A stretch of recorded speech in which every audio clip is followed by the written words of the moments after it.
So the lovely Jeff Box is from Atlanta, and nobody cheered.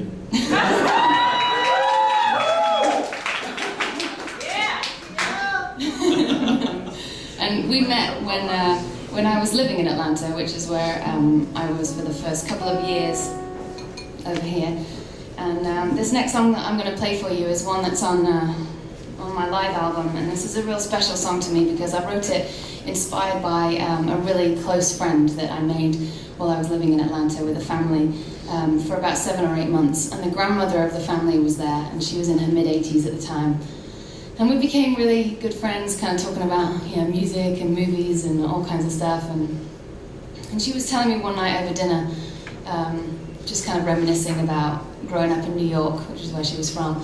And it was like the 1940s, and she had fallen in love with this guy, and she was telling me the story about him and what he looked like, and the fact that they dated for a little while, and she completely fell for him, and it was the first time she'd ever felt this way, and she was pretty young, like 17.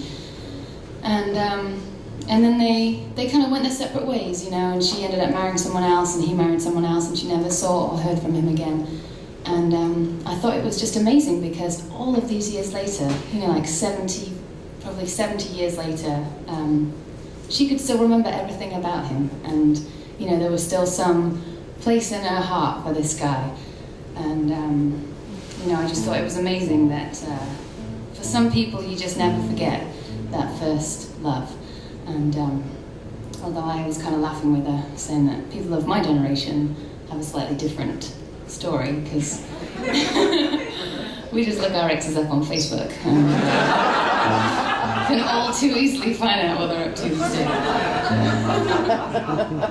But the romantic view of the story, I think is kind of nice. Leave it all in the memory.